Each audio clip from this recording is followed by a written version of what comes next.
It's February 24th. We will call this meeting to order.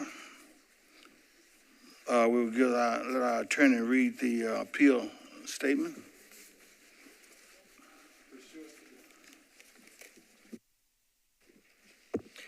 Pursuant to the provisions of Section 2.68.030 of the Metropolitan Code of Laws, please take notice that decisions of the Metropolitan Government of Nashville and Davidson County Community Review Board may be appealed to the Chancery Court of Davidson County for review under a common law writ of certiorari. Any appeal must be filed within 60 days after entry of a final decision by the board. Any person or other entity considering an appeal should consult with an attorney to ensure that time and procedural requirements are met.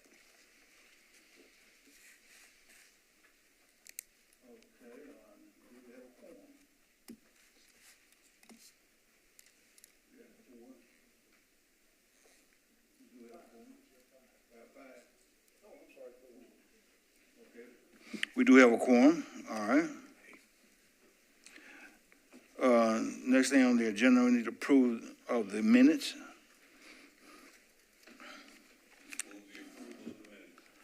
Oh, do I have a second? Second. Okay, it's been approved and second. All in favor, say aye. Aye. Anybody disapprove? Okay, the minutes have been approved. Thank you.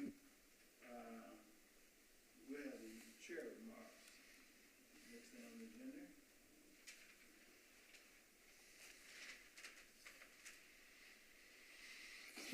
While we wait on the chair remarks, let me say this. I'd like to send a prayer out to the people that lost their homes in the fire. Also, the people that lost their homes in the floods.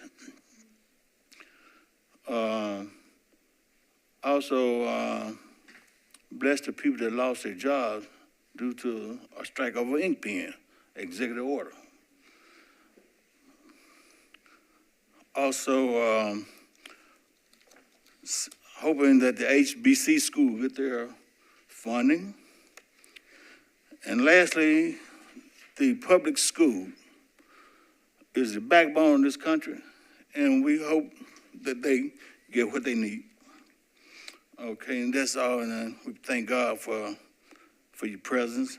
Do we have anybody here that's for the public comment? Okay, we want to make sure of that, and we will get to you after the chair make her remarks. Excuse me. Excuse me. I'm sorry, you're the chair. I'm thinking about the director. I'm sorry, but those were my remarks. The prayer that went out, and to bless everybody, and hopefully that it's the people in America going through some trying times. You know, we are all God people, whether you're Democrat, Republican, or Independent. You know, we all need God's help. We're all God's children. Now, for the public comment, Attorney, could you read that statement down there about the public comment? Yes. Pursuant to TCA 8-44-1, a period for public comment is reserved to provide the public with the opportunity to comment on matters that are germane to the items on the agenda. Each speaker is allowed up to 2 minutes to speak. Speakers may register in advance by signing up on the public comment sheet located at the entrance to the meeting room. If any accommodations are needed for individuals with disabilities who wish to be present, please request this accommodation through Hub Nashville. Requests should be made as soon as possible, but 72 hours prior to the scheduled meeting is recommended.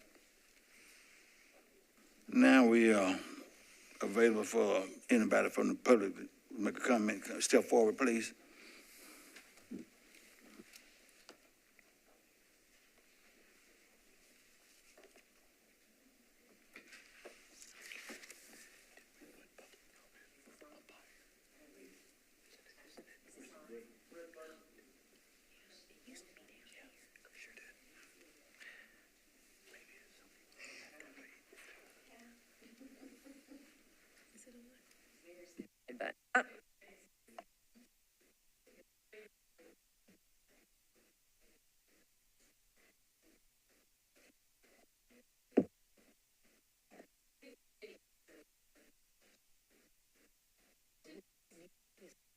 But Go with the next one.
And I've spoken with you before about the issue, a couple of different issues, but FUSIS particularly.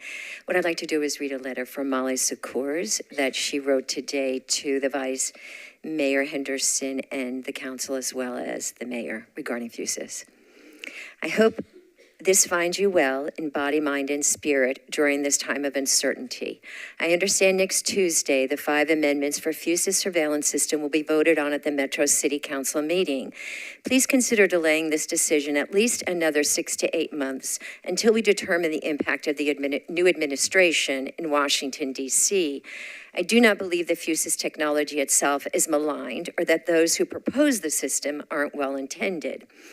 I firmly believe most people can care deeply about safety, but it's clear from experts that the FUSIS system is about efficiency, not safety, as it does not actually prevent crime.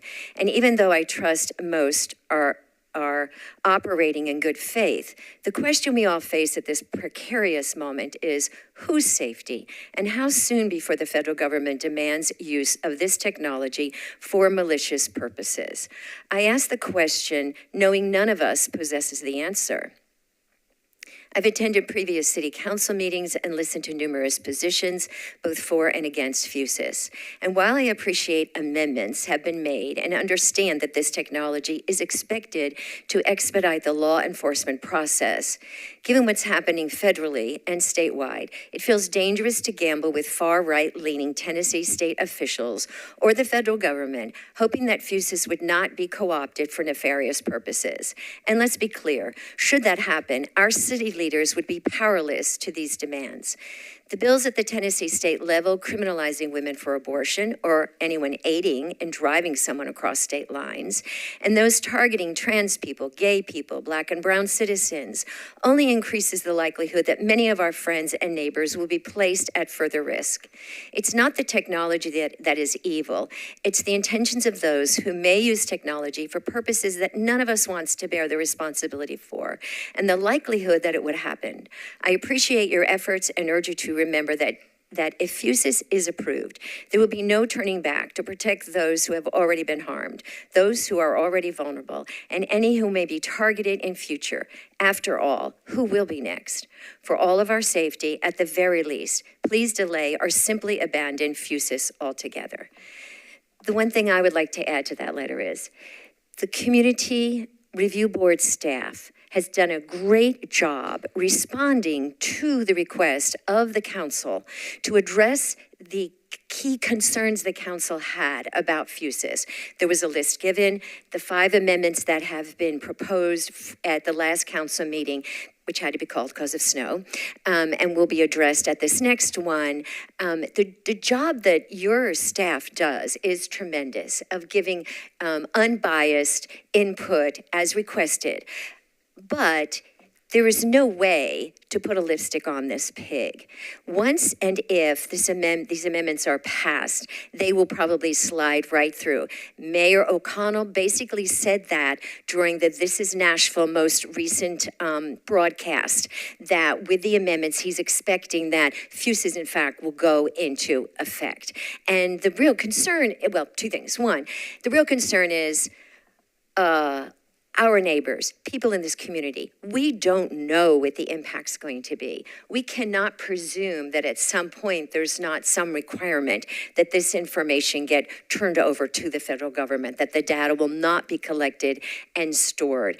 Secondly, can we really trust a police department that colluded potentially, depending on what this whistleblower testimony ends up showing, potentially colluded with the state government to do in our community oversight board? And I think that the main thing I'm asking tonight is that your board, it's not the place of your staff, it's the place of your board to take a stand and say no to the amendments being passed, because this is not about safety. No one ends up safer. This is after a crime has been committed. There are already cameras out there for that purpose. But to put this in place now at this time when so many people are so vulnerable to potential deportation and oversight with this administration, it's a terrible time. So if this board hopefully would take a stand and say, ask for a delay in FUSIS implementation, ask for it, whether it's 6 months, 8 months, until we see what is actually going to happen at the federal level. They've been operating without FUSIS this long. They can continue to operate without FUSIS until we find out what really the impact is going to be on very vulnerable people in our community. So thanks for taking the time to listen to me. Does anybody have any questions? Sorry. Thank you. Certainly. Point well taken. Thank you, sir. Always good to see you. Thank you, sir. Okay, next on our agenda, we have the Executive Director's report.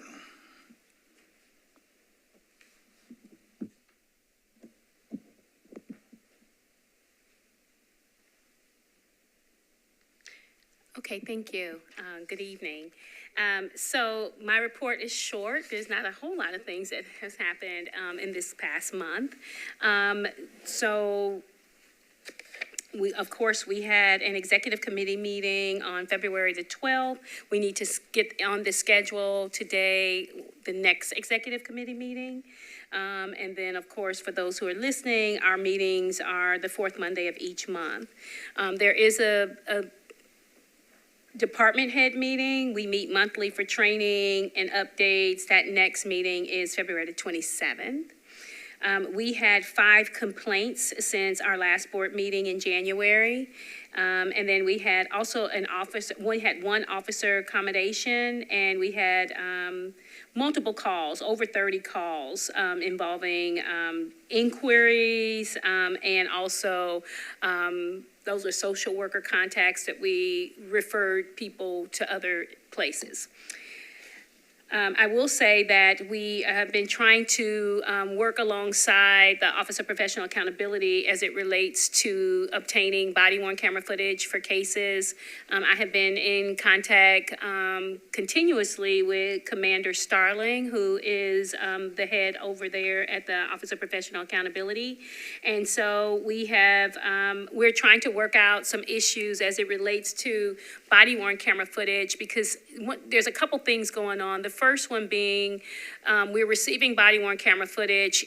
There's body-worn camera footage for cases that's coming in after the MOU was signed, and then there's body-worn cameras footage that we're requesting for cases that was prior to the MOU. And their position is that the cases that were prior to the MOU are because of we didn't have this MOU. They're under the understanding, at least that's what they believe, that those cases will continue getting them as we were previously.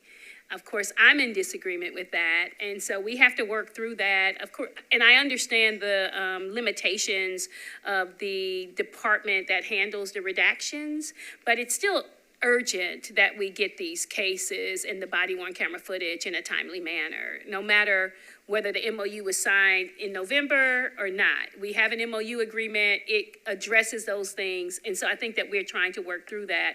Also within the limitation of them having only, I think, 2 people doing the redactions for the records department. So that's been an issue. I think we received a notification last week that when we asked for the body-worn camera footage, it was extended out to, I think, till April.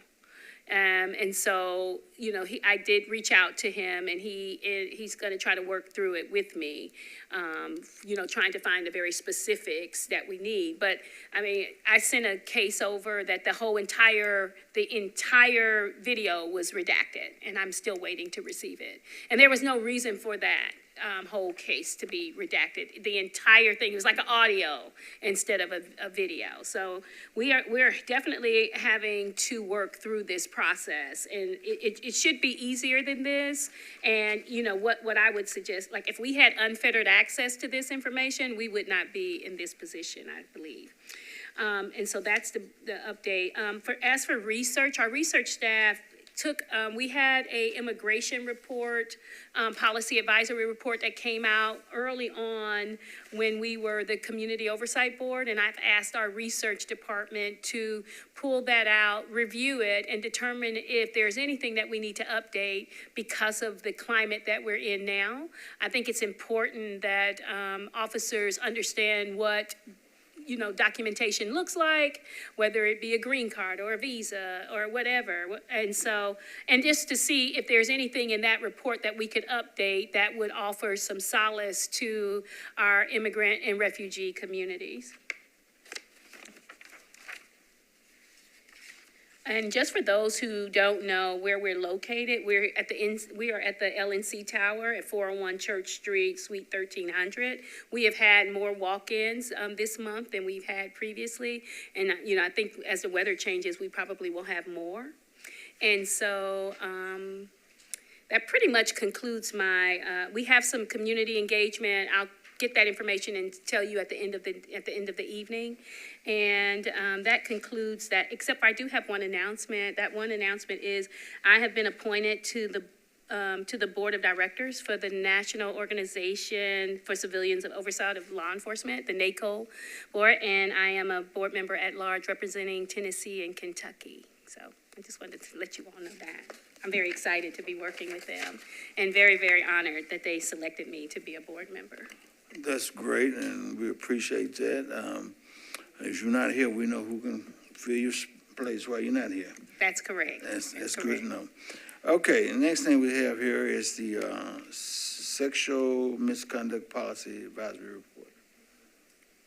Okay, so we have an update. Oh, You have a question, Board Member Cersei? How large is the board that you just joined? how many people are on the board? I think there's 8 to 10 people on the board. That covers the whole nation. Are there any more questions? Okay, we'll just move on to the Sexual Misconduct Policy Advisory Report. Answer. So we're going to have our lead research analyst, Ansley Potter, to come up and talk about the sexual misconduct report, the update that we received from Metro HR. I've asked her to create an overview of the issues that they brought up and talk a little bit to the public, because since this was such a public supported policy advisory report. And so she has a small presentation that would cover some of the, and I sent you all the response, and so she's going to address that in this overview. So thank you, Ms. Ansley Potter, for being here. Yes, Board Member Searcy got a question. Well, we have a summary of the executive committee at this meeting. We have a summary of it. Yes, so some update on what occurred at the executive committee meeting on February 12th. That would be left up to her. She could kind of analyze you basically what we went on. And that would basically go towards the end of the meeting. But most of what we just got on the agenda now is most of what we discussed at the executive meeting. Yeah.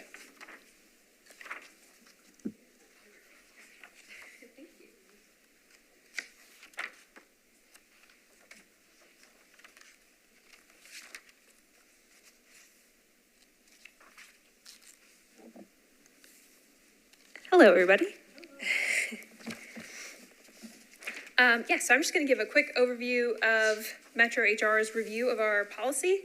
I'm going to keep it brief. This was a 10-page document, so I'm not going to go over, for the sake of time, every detail of it, but just going to kind of give an organized, brief kind of overlook of everything that they said in response to our policy. So we received this review on Thursday, February 13th. In the document, HR states that the purpose of the review is to, let me go ahead and change my slides, to compare our policy with the Metro's civil service and employment provisions. And they state that they tried to identify any gaps in existing employment provisions and evaluate recommendations to strengthen Metro's sexual harassment prevention and non-discrimination provisions as allowed by local, state, or federal law. And they also provide the caveat that the Metro's employment provisions and the legal purview of Metro HR are both more limited in scope and applicability than what is outlined in the report. Therefore, there are portions of our policy advisory report that are not applicable and cannot be addressed by Metro HR's review. Before I take you through the contents of the review, I first want to state that I'm grateful to the Metro Council members, Metro employees, and community members who have raised their voices in support of this policy proposal and have gotten us to this point. Everyone deserves to work in an environment that is safe, that is intolerant of sexual harassment and discrimination, and that is prepared to address instances of sexual harassment should they arise. If this policy helps other Metro departments identify gaps in their existing policies and trainings relating to this issue, I'm deeply humbled. Secondly, I just want to point out that implementation of this policy outside of our local law enforcement agency was not necessarily the goal or intention of this policy advisory report. As we argue in the introductory portion of this report, so I won't go through it all today, police sexual misconduct is a nuanced and complex issue involving not only sexual harassment in the workplace, but also sexually motivated police abuse of power and authority when interacting with civilians. Aside from the abuses of power and the circumstances in which police sexual misconduct occurs, the blue wall of silence, the stereotypical belief that some victims were simply attracted to the uniform or badge, and a workplace culture that is often permissive of police sexual misconduct and gender-based workplace culture, permissive of police sexual misconduct and gender-based harassment are additional factors that inhibit progress on this issue nationwide. Because this policy was written and tailored to address police sexual misconduct, many of the policies and practices included in our report are not applicable to other Metro departments or workplaces. Therefore, a review of this policy by the Metro Nashville Police Department would help bolster this policy and help us take the next step towards our main goal, which is implementation. All right, so with all that being said, I'm going to give an overview of the main points made by the Metro Human Resources in the review. If at any point you have any questions about the points covered, because I'm going to try and keep it as brief as I can, feel free to interrupt me and I'm happy to answer questions. All right, so on the left side of this slide, I provided kind of the table of contents from the policy advisory report. As stated by HR on the previous slide, this review does not address every section of our draft policy for a number of reasons.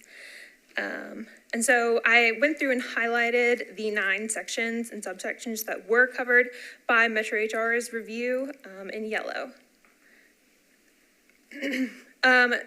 Some of the points made in Metro HR's review were positive remarks about aspects of our policy. Some included constructive feedback for us regarding the structure of our policy, and some point out policies within the Metro Civil Service rules which may conflict with our recommendations. So I thought it'd be good to start with the good news first. So I'll start by highlighting the points that HR supported from our policy. From our victim rights section of the policy advisory report, HR highlighted this bulleted list, which you can see on the right, of victim assistance and resources best practices that we recommend. HR stated that this is the current approach taken by HR, and that they would also make sure this approach was documented in Metro Human Resources investigative procedures. Next, they also stated their support of our list of prohibited behaviors included in our policy, stating that the section includes or provides valuable examples of prohibited behaviors within a law enforcement work environment and is recommended to be included in training of law enforcement officers.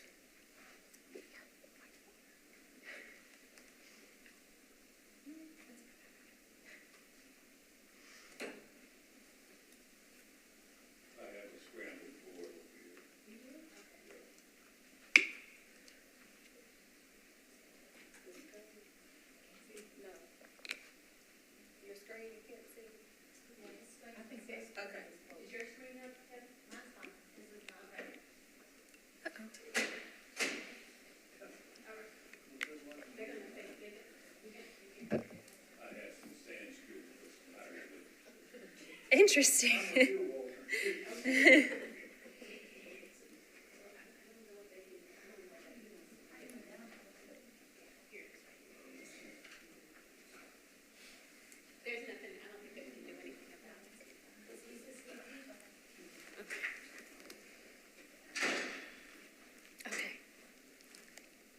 Should I just keep going?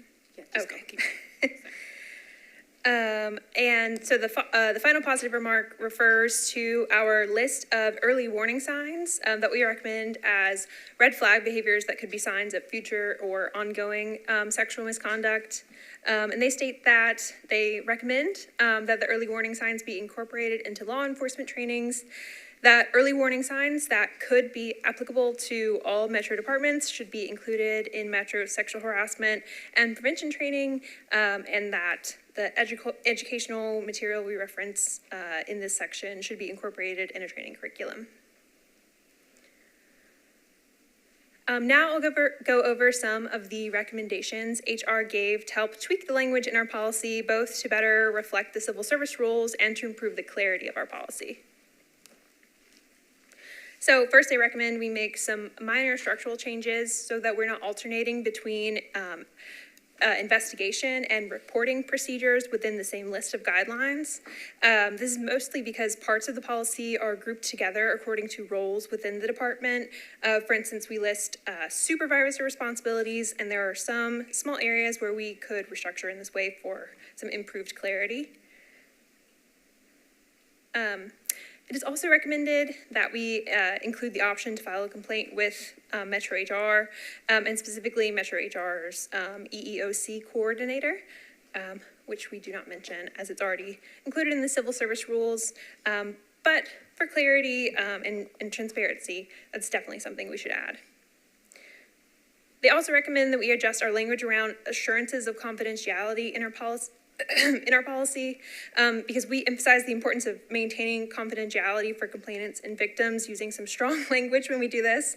And HR pointed out that due to the Tennessee Public Records Act, changing the language to maintain confidentiality to the degree allowed by law is more accurate, while also emphasizing the importance of maintaining confidentiality.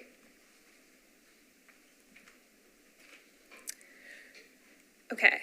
So this next recommendation at the top of the screen coincides with including Metro HR as an alternative place to report sexual harassment or discrimination.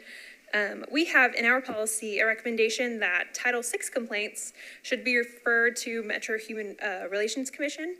And HR pointed out to us that Title VI it's true that MHRC has the ability to investigate Title VI complaints, but Title VI is limited to protecting individuals who are participating in federally funded programs. While regardless of funding, Title VII of the Civil Rights Act provides essentially the same protections, so Metro HR points out that their investigators are able to perform Title VII workplace investigations and recommends we also include this info in our policy. And lastly, HR recommends that we change our strong language around behaviors that shall result in discipline to may result in discipline to better align with civil service rules and the right to due process that all Metro employees have.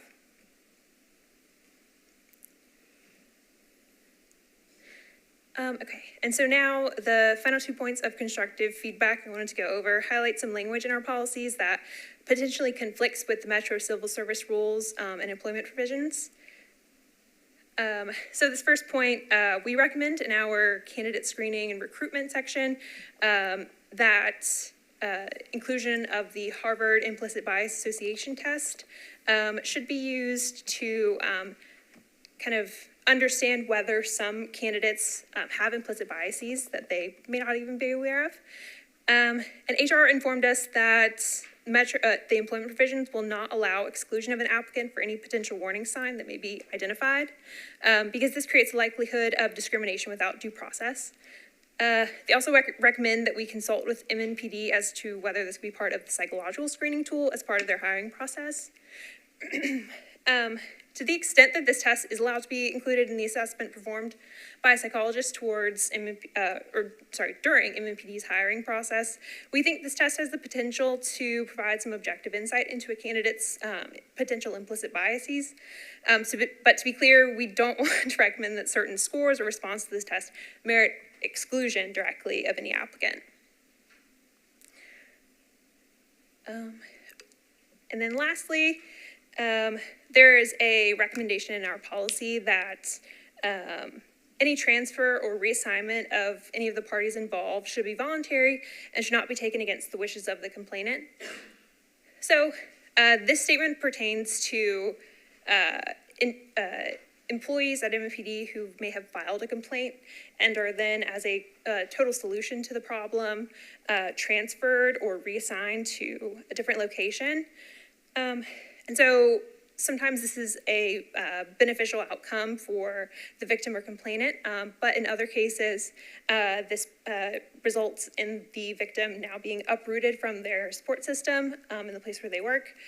And so we included this in the policy so that some considerations into the context of whether this is the intention or the wish of the complainant to be moved to another department, and so their needs are taken into account for their own support system. HR informed us that this kind of conflicts with the appointing authority and management's right to schedule and organize work, to make work assignments, and to prescribe methods and procedures by which work is performed.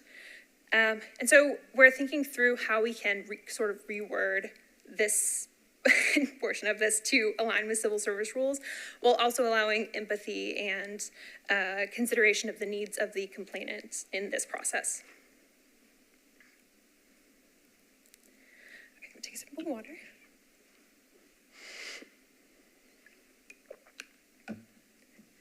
All right, now I just have two more things. Thank you for bearing with me. This last point, I want to go over some potential misinterpretations of our policy that were included in the report that I just wanted to provide some clarity into the public record on. So the very first point made in Metro HR's review says that our recommended draft policy speaks to consulting with the Sexual Assault Center, the YWCA, and other related organizations to conduct a blind review of complaints and policy. And also, they also state that providing investigation reports to such entities, especially without consent of the complainant, would not support the effort to maintain confidentiality. And I just want to be clear that this was not included in our policy. This part that they reference, and the only reference to the YWCA and blind reviews of complaints of policy, is on the very first page of the introduction of the policy advisory report, where we list the requests by civilian, private citizen, Greta McLean, when she gave a presentation to the Community Oversight Board in 2022. I highlighted where that section is on our report. Just for clarity, we understand and we are in full agreement with this stipulation relating to maintaining confidentiality. And finally, the section collaborating with external organizations. Metro HR's review points out that while collaboration with external organizations may help support any victims, they do not have the legal authority to address and provide remedy. And just for clarity and for transparency moving forward with discussing this policy, we want to clarify that everything in the collaboration with external organizations section actually just pertains to establishing an MOU so that victims of police sexual misconduct who don't feel comfortable reporting directly to OPA or MMPD have the option to go to an organization like the Sexual Assault Center or the Office of Family Safety. And so an MOU could be established to allow for an investigation to be initiated through a complaint that is given to the Office of Family Safety with MMPD, not necessarily for those advocacy organizations to conduct investigations themselves. Thank you very much. That's kind of the gist of everything included in Metro HR's review. Happy to answer any questions. And I just want to say that I hope this isn't the last step that this policy takes moving forward towards implementation. Again, while Metro HR's review and having kind of their stamp of approval on a number of these policies is excellent, I do hope that the next step forward is further communication with administration within MMPD as to how we can move towards implementation of this policy. So thank you, and again, happy to answer any questions. Okay, thank you for the report, and if you have questions, ask now. Don't ask me next month about these questions. We want them asked now. Well, it's fresh on your mind, so if you got any question, please ask. Any board member have any questions for me? Okay. Board Member Brown, you have a question? Comment?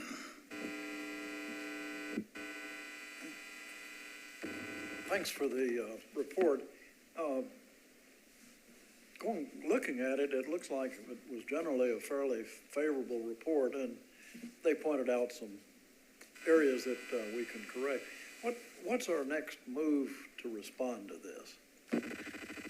So Director Richard and I spoke about this at the end of last week, and I think we talked about maybe making the edits that align with the recommendations by Metro HR and maybe publishing an addendum, not necessarily, publicizing the entire report, but just adding on the tweaks, but open to other possible next steps for it as well. I realize obviously this is the staff level at this point, but are there any of their comments that we have a significant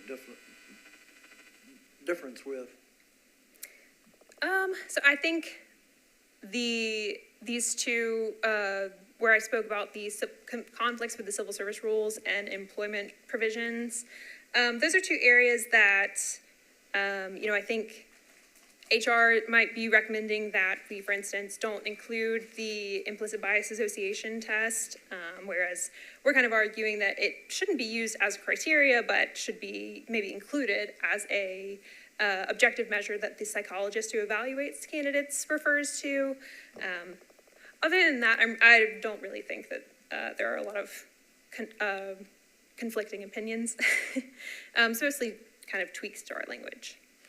I will say, let me add here, I will say, as it relates to the second recommendation related to ensuring that any transfer or reassignment of any of the parties involved should be voluntary and should not be taken against the wishes of the complainant. And HR's response is that this statement removes the appointing authorities and management's right to schedule and organize work, to make work assignments, and to prescribe methods and procedures by which work is performed as granted by the civil service rules. I think what we're saying here, just for clarity purposes, is that if an individual is working within a department or a assignment within the Metropolitan Police Department, and they have been victimized by someone that they're working with, or have made an allegation of that person who is the victim in this particular instance should have the priority and the ability to be moved to a different place for the purposes of not being re-traumatized. And so I understand what HR is saying here, but I think that there should be some form of, there should be within our, although we have it in our recommendation, but we still feel very strongly that that people should be moved and not have to work or be subjected to the same type of behavior, or people who they have made an allegation against in the work environment. Board Member Cersei. Thank you, Mr. Chairman. Let's look back at the Title VI page. Sure.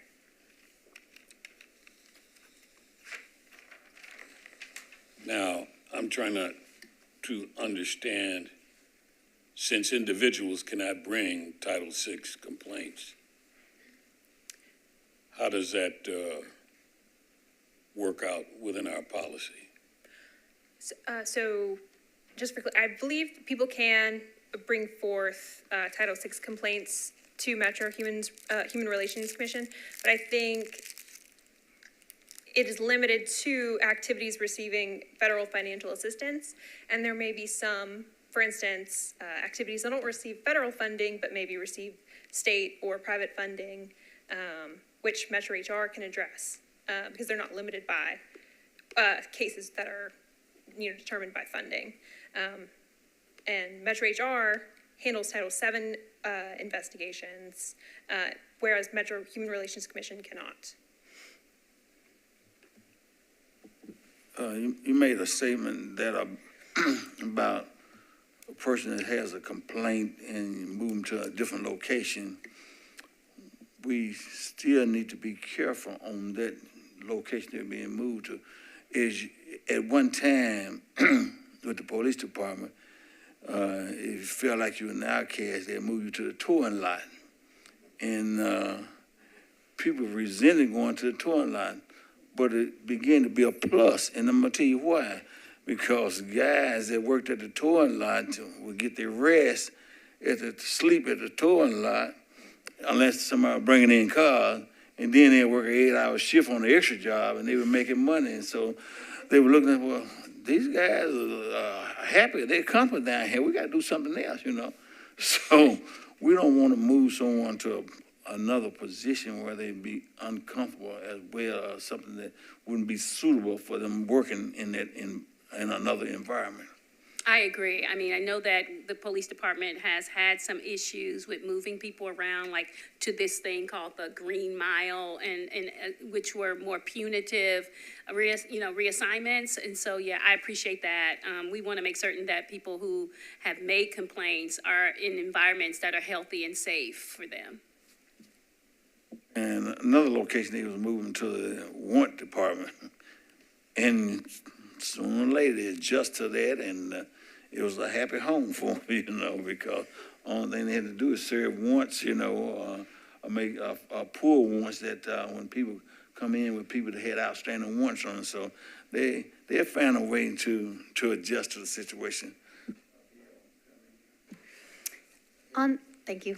On the note of the reassignment victims, complainants, Can we look into what other law enforcement agencies are doing as a best practice around this, or any kind of standards, like gold standards? But surely someone out there has a better response to this than we can't move people around. It's against the management's rights to schedule and organize. So I don't know if that's something we can see, if there's a best practice amongst other law enforcement agencies. Yeah, we can. Like I said earlier, maybe some months ago when we were creating this, there's only like 4 departments across the country who have a standalone zero tolerance sexual misconduct policy. Chicago, Baltimore, Oakland, and Seattle. And so we can check with them. Of course, all of those were through the Department of Justice consent decrees. But because they have this, we can just check and see if that is in one of their policies. Okay, thank you for that. Chicago, Baltimore, Seattle, and Oakland. What has happened there in a lot of areas, in other agencies, there have been punitive damage, money been paid out. I think it was Laverne, a young lady was paid out $500,000. And I was talking with an officer just this weekend, and gave me a couple more incidents that some people was paid out in Metro government, but it wasn't known, but it was just someone from the inside, and I can't give you the information on that, was paid out a considerable amount of money. I said, I didn't know they were paying out that kind of money, for incidents like that. I don't think we just had complaints. But word has gotten around that people are hiring attorneys, and they're not afraid to go to court, and it's best to make sure they get a good working environment than opposing having to spend out money towards the end of it, And matter of fact, some of the other companies in America are paying out millions of dollars. So, people are jumping to the first broom they can. You look at me wrong, you say something to me wrong, I'm taking it to the administration. And if they don't do anything about it, we'll go to court on it.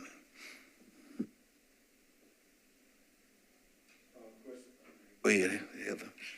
Can we go back to the slide about the blind evaluation or assessments, blind review of complaints and policies? Is there a way to do this with redacting any kind of sensitive information and just having these organizations review these cases and making sure that they're being handled in a trauma-informed, reasonable manner without providing sensitive information about the victims? Yes, so while we do not recommend, outside organizations like the YWCA or Sexual Assault Center necessarily being involved, we have a section in the policy advisory report around internal and integrity audits, where I think we also recommend, in addition to kind of MPD collaborating with the Office of Family Safety, potential collaboration with the CRB, where we can do kind of a blind review of certain cases without names being divulged, but like with de-identified information, just to review procedures and things like that. While also, maintaining the confidentiality of all the victims. They didn't address, that was one of the sections that I think Metro HR didn't want to touch because it might fall out of the purview of the employment provisions for them to review. But I'm going to take another look to refamiliarize myself with the whole integrity audit portion that we wrote. It has been... I think we published and presented on this back in August, so not everything is super fresh on my mind right now.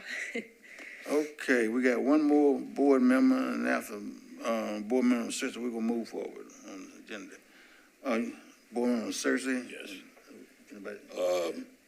My query here is these outside agencies that we'll be coordinating with, are they fairly gender neutral? I asked that question because I know the YWCA addresses predominantly women who are victims. Are there any of these agencies that also deal with men who are victims? Yeah, so I believe the Office of Family Safety and the Sexual Assault Center, I think they're all like kind of gender neutral agencies, whether they're Metro affiliated or not. I can't think of any, but as far as the organizations that we recommend being in communications with and establishing MOUs with, I don't think that would be an issue. Okay, was there anybody else that I missed? Woman Brown, go ahead.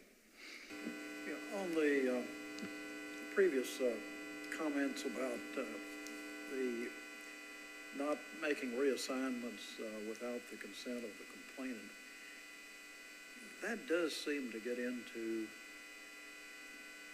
management and such, and you could have a situation where they propose to transfer the officer involved or the individual involved in the complaint, would give the complainant the right to object to where that person is transferred. And I think you run the risk of getting litigation out of that. There are obviously a lot of statutes that specifically prohibit retaliation. And it seems like that's giving the complainant control over the assignment of the person that's alleged to have committed the offense. And I think we could be getting off into a problem there. And I don't know whether our legal counsel's had time to look at some of these suggestions or not, but that's one that seems like we may be creating a problem with that by specifically giving the complainant the control over the transfer of the alleged offender. I was under the impression, or at least from my purview, was that we were talking about the person who had been victimized, that they would make the decision to. Unfortunately, that's not the way it reads. Oh, okay. So that's maybe. Yeah, board member, I do see what you mean, how the way that we have it written now could definitely be interpreted to mean that should not be taken against the wishes of the complainant rather than maybe against the wishes of the person who would be reassigned. Yeah, I think you're right. We could definitely fix this language so that we're not giving any parties any sort of power over another party involved. Thank you for pointing that out. I hadn't read it that way. This is the last person. Heather, go ahead. I just wanted to follow up on that comment. I do see your concern, Member Brown. I do think this is something we should continue to look at, though, because although it is illegal and not allowed to retaliate against someone for filing a complaint, we know it happens, and there's cases in the media that demonstrate that it still happens within agencies. When someone files a complaint, retaliatory actions are taken.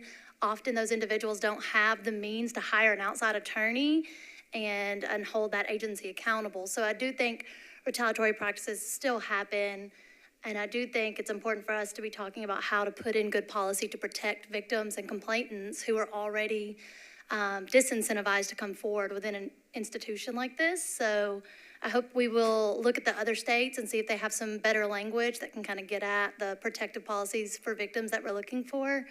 Because I just don't think it operates the way it should, or the way that we would hope.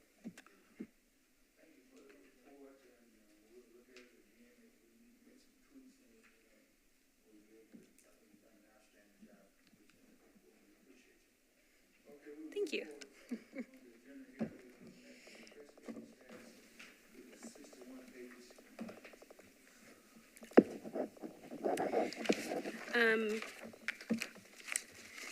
Let me get to it, sorry.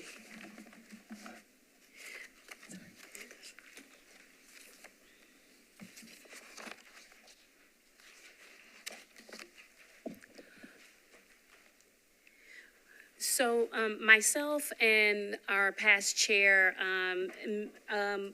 Alicia Haddock, met with Mr. Attorney Stanton and his team with Butler and Snow. We met with them 2 times last year. I think once was in June, and once was in the last time we met was in July. And so it's been many, many months that we've, got any information related to this investigation. Throughout the process, you would, through our meetings, I have kind of updated you on my outreach directly to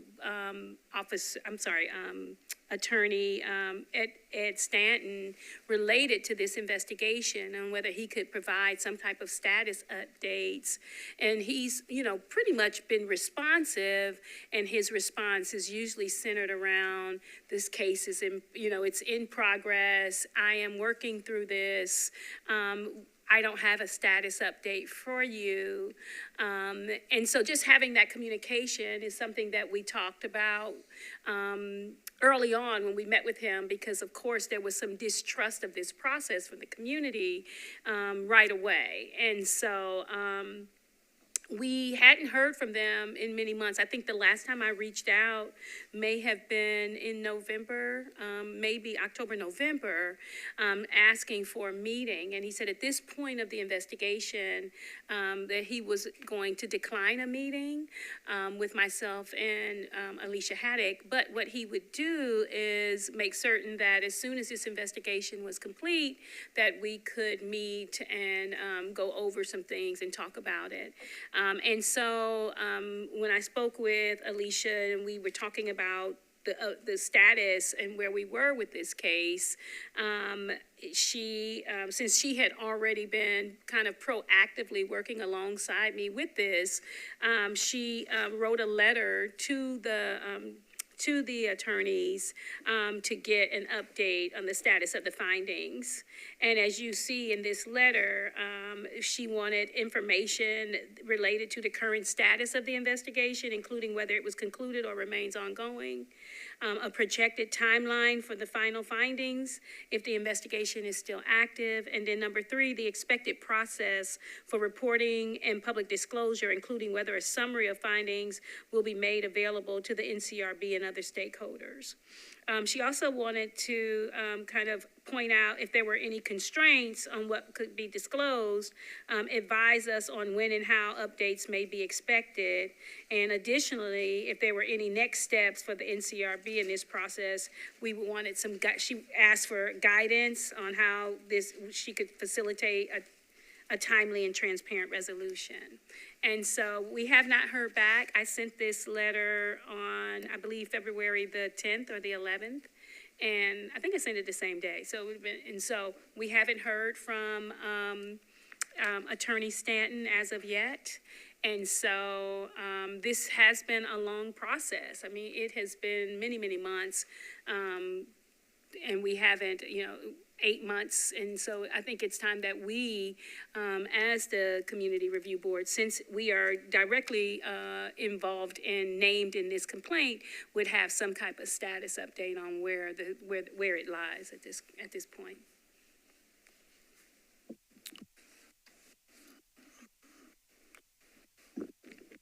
Question is, what's our next step? What should we do? I think we need to put our heads together and determine whether we need to send out another letter to them and see if we can get a reply, or talk with our attorney and see what's the legal aspect of how we stand and what we should do before we make any kind of press release or anything like that. But we want to make sure we're in good ground, in good standing with the laws in the state of Tennessee. Okay, board member. I would recommend that we put this on the executive committee agenda since the letter just went out a week or so ago. If we haven't heard anything back by then, that we put it on the executive committee agenda, and perhaps we may, if we don't hear something, then make it a formal recommendation from the board rather than just the letter from the former chair. but I think we need to keep on it, and hopefully we'll get a response before the board meeting, before the executive committee and our board meeting. If we to do that, then we need to set a date for the executive board meeting. I know we got a date, the fourth Monday for the regular board meeting, it's 24th of March. So we need the executive board meeting date. So while we're here today, Did you want to take a motion for that, or does it need a motion or just a suggestion? Okay. Sorry, my regular screen's not working. I'll make it a motion that we discuss it at the next executive committee meeting if we have not had a response. do I get a second? Second, that motion. Everybody in favor? Aye. Anybody opposed? Okay, now what date are we looking at for March for the executive board meeting?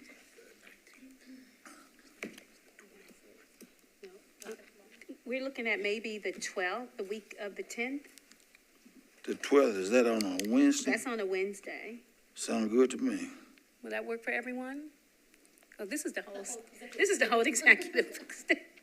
It's just executive board. That includes you, Heather. It's all of us, only the executive committee's here. Right. The 12th, at what time? Same time, 5 o'clock. We're not gonna change the time. As long as we have a meeting, we know 5 o'clock, that program in our mind, 5 o'clock.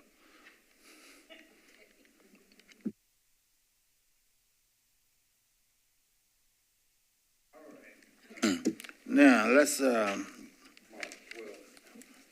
March 12th, yes, We'll be in that other building there on the second floor. 5 o'clock, always 5 o'clock. The next thing on the agenda is the Tennessee Bureau of Investigation MOU update. Well, first I want to welcome you back. Thank you for being here, Frank. Attorney Brazil has been out for a while, and so we appreciate you here tonight. Well, thank you. To the TBI memo update, I have a quick note from co-counsel. As you all may know, it was Wednesday, February 5th. A meeting was conducted. Josh Savely, Nancy Myers, Josh Melton, and Gene Broadwell present for the TBI. And for the NCRB was Joe Brown, Mark Wynn, Wesley Clark, and Executive Director Jill Fitchard. And it does appear that we are very close to a finalized draft. I believe the last circulation of the draft was circulated to Member Wynn, Member Brown, Executive Director Fitchard, and most of the comments have been resolved. We're awaiting, counsel for the NCRB is awaiting approval of the last few tweaked items, and we hope to get that over for resolution as soon as possible.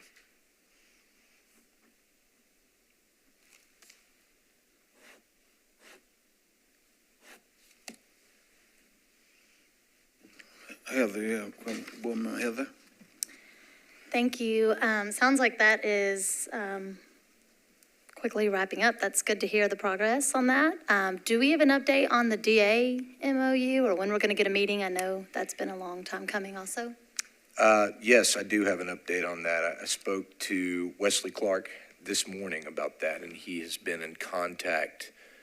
I believe the last time he spoke to General Funk was February 11th. And at that time, General Funk instructed he was going to be out of town and to call back. And unfortunately, Mr. Clark did not call back a week later, but it wasn't until earlier or later last week that he reached out again. And this time, asking for a firm date to sit and talk about a draft that would be supplied ahead. And I know that I can speak for myself and him. We're going to stay committed to really push on that. And maybe it is that we just, go unannounced to the district attorney's office and ask for a seat at the desk because it is overdue.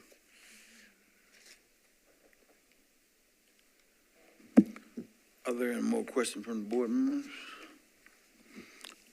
Okay, we will move on. We're trying to make sure we get our case reviews. And Jill, you can call them out as you see fit. Okay, thank you so much. We have 3 cases tonight. I'm going to begin with CC 2023-028 for the compliance review reports.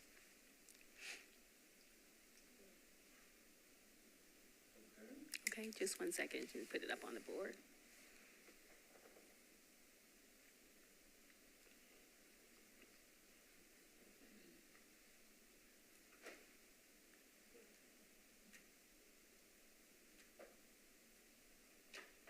All right, I'm going to start.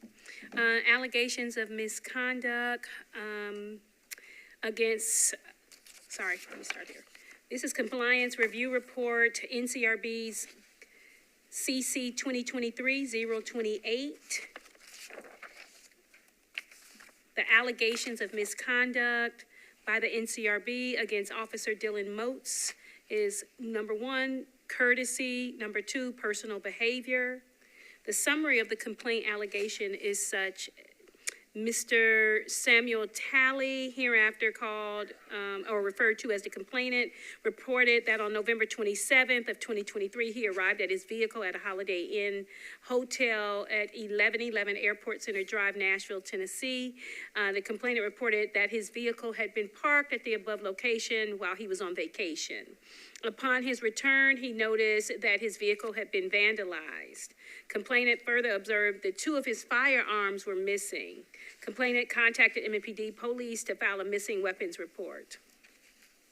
And just to note that this gentleman who had traveled from Alabama to Nashville and then left his vehicle there to go on vacation.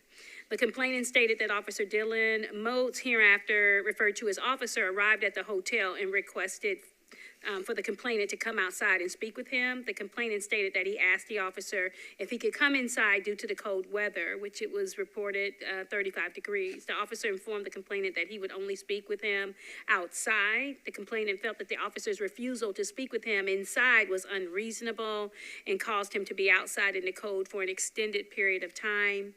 Once the complainant was outside, he met with the officer, who immediately questioned the complainant about why he had guns inside his truck. After the complainant's interaction with the officer, he felt that the officer lacked empathy when speaking with him and that the officer was discourteous. The policy violation is MMPD Manual 4.02040G, courtesy. Also, personal behavior, adherence to policy rules in the Metropolitan government. And so the assistant director, Dr. Risby, received the investigative file, and the findings of fact are such. On November 27th, the complainant arrived at his vehicle. He was on vacation, and when he returned, he noticed that his vehicle was vandalized. So the officer was called, and he arrived there at 1:11 a.m.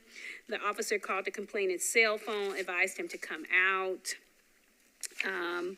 The officer denied the complainant's request to come inside.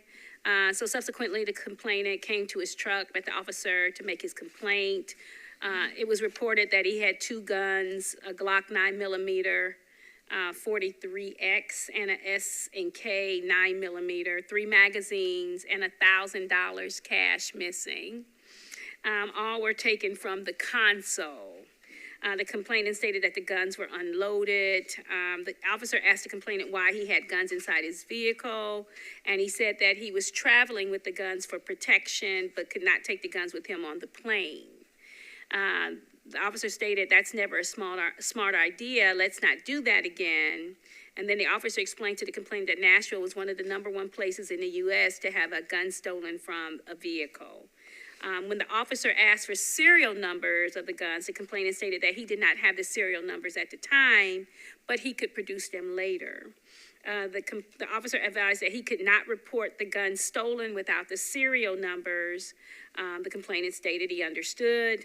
The officer told him that a detective would be in contact with him.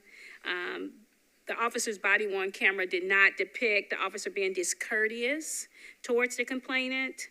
And it also did not reveal whether there were any MMPD policy or procedure violations. It was a very short conversation, about 4 minutes long. The OPA investigative findings was that they received the complaint. The sergeant over at OPA, Sergeant Surfer, Sofer, reviewed the officer's body-worn camera footage regarding it. He observed the officer questioning the complainant regarding the occurrence. They were standing out outside. And let me see something. Hold on 1 second. Sergeant did not find that the officer's questioning was, quote, smart mouth bullying. The questioning took place outside the complainant's truck, lasted about 5 minutes. The complainant was not made to stand in the cold for an unreasonable amount of time, as asserted. The sergeant did note that the officer did not show empathy for the victim. However, his actions did not rise to the level of a policy violation. Our review of the events are the same as I just spelled out. When asked why he left the guns in his car, he said the complainant responded by saying that he was a gun dealer and that he left guns in his vehicle while he traveled out of the country to Puerto Rico. Specifically, the complainant reported that he could not take them on the plane. The officer replied, "That's never a smart idea. Let's not do that again." The officer also shared that Nashville, Tennessee is the #1 city in the United States to have guns stolen from your vehicle. The complainant confirmed that he had just read that information. And so that kind of concluded the review. Everything was in the review by NCRB that was also in the OPA's investigation. And so the conclusion and the actions are as such. OPA conclusion, the OPA investigators reviewed the body-worn camera footage of the incident and no policy violations were observed. So for MMPD Manual 4.20.040, personal behavior courtesy, their response is the officer was direct and firm when he spoke with the complainant. He was respectful to the complainant during the entire interaction. The recommendation is exoneration. OPA action for MMPD Manual 4.20.040, the adherence to policy and rules, that is also OPA's recommendation is exoneration. NCRB's conclusion is the assistant director reviewed the evidence in the case and concludes that the officer acted in compliance with MMPD policy and the OPA's investigation is complete and the findings are satisfactory. And then lastly, the NCRB recommended action is #1, the OPA investigation was satisfactory. However, the NCRB recommends that officer receive sensitivity training and to ensure there is no misinterpretation of his actions as discourteous when providing service to the community. #2, it is also recommended that OPA provide a date of notification for the complainant and the officer, as the OPA report did not reflect this information. And then #3, it is further recommended that OPA clearly outline its policies and complaints that are closed after a preliminary investigation or deemed a matter of record. And that concludes case NCRB CC 2023-028. I'll take any questions. Question from any board members? I'm sorry. Go ahead, board members. Was the complainant determined to be in violation of any metro ordinances or state laws in transporting these weapons into the state? No, there were no policy violations outlined in that regard.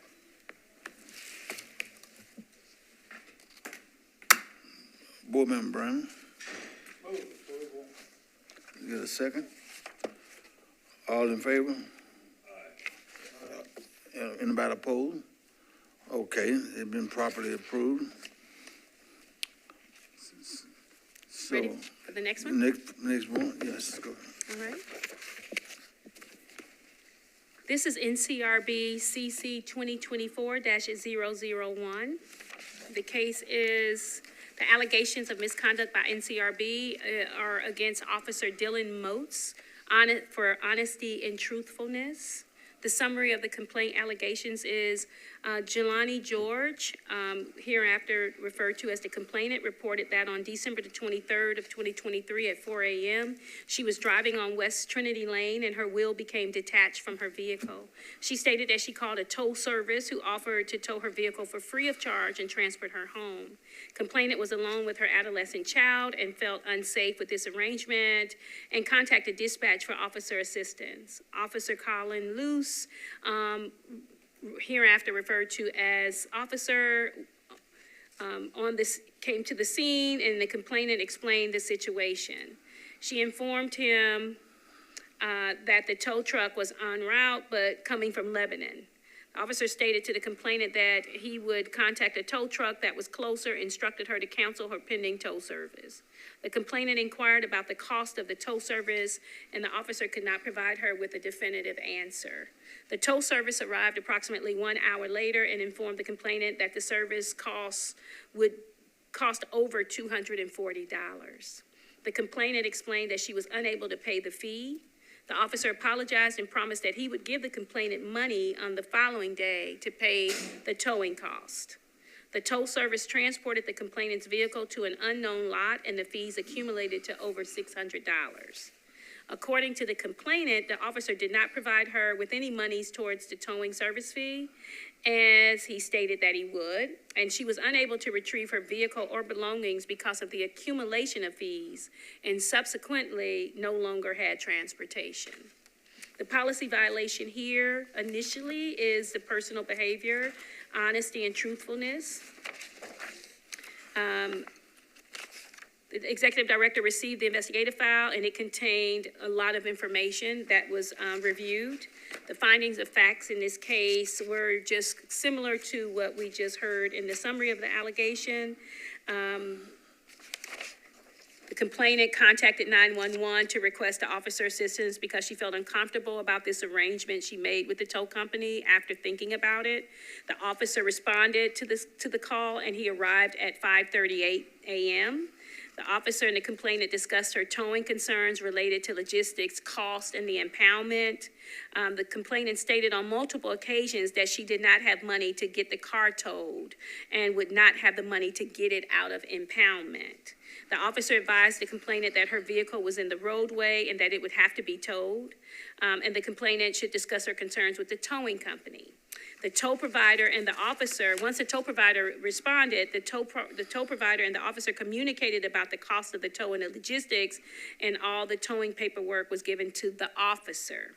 The complainant was not informed by the towing company the address where her vehicle would be towed, and no documentation for a consent to tow or signature receipt for the vehicle was given to the complainant by the towing company or the officer.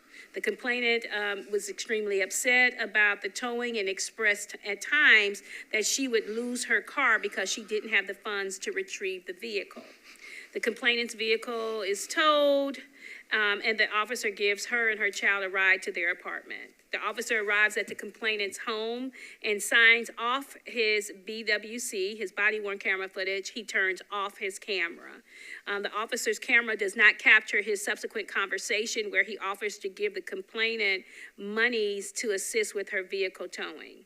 The officer states to the complainant that he would assist her with paying her tow bill and would stop by her home on the next day to deliver this money.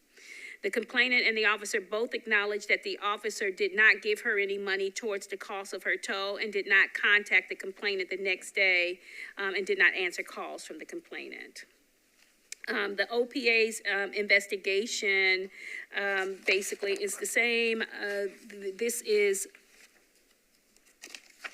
I'm going to read some statements. The officer explained the urgency the officer explained to the complainant that Metro Records have to respond to the scene within 30 minutes and requested dispatch to contact a zone wrecker. The officer explained the urgency for getting the vehicle out of the roadway, but informed the complainant that it would come down to, quote, using whichever wrecker arrived first.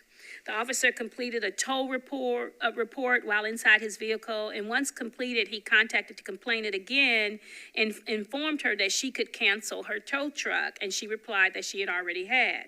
The officer transported the complainant and her child to her residence, and while on the way to the residence, she was speaking on the telephone, and she made a comment that her tow truck was about 20 minutes away, and but she never relayed that information to the officer.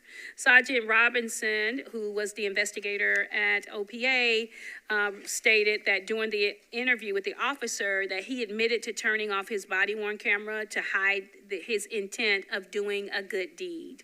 The investigation asserts that the officer was unaware it was against the policy to offer financial assistance, and that officer was not thinking about policy violations at that time. He simply wanted to assist the complainant during the Christmas holiday season.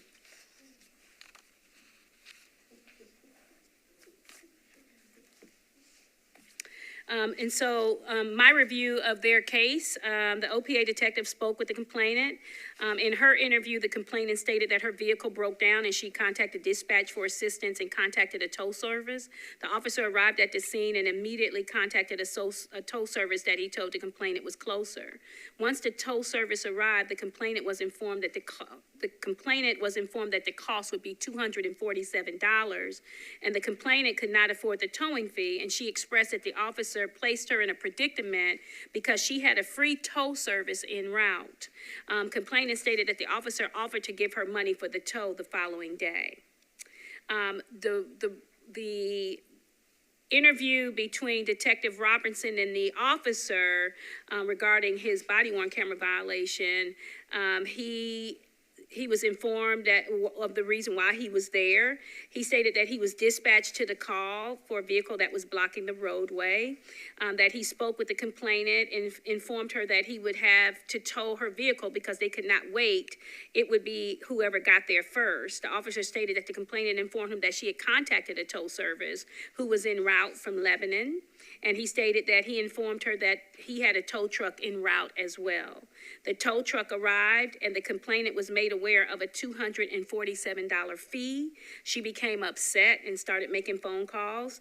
The officer said that the complainant was mad at him and blamed him for not letting the tow truck come from Lebanon. He stated that he offered the complainant and her child a ride home. She accepted. Once they got to her residence, they all exited the vehicle, and he waved at her and said, "Hey, just wait 1 second." He then terminated his body-worn camera and to let the complainant know that he was sorry that this happened and that he did not agree with it.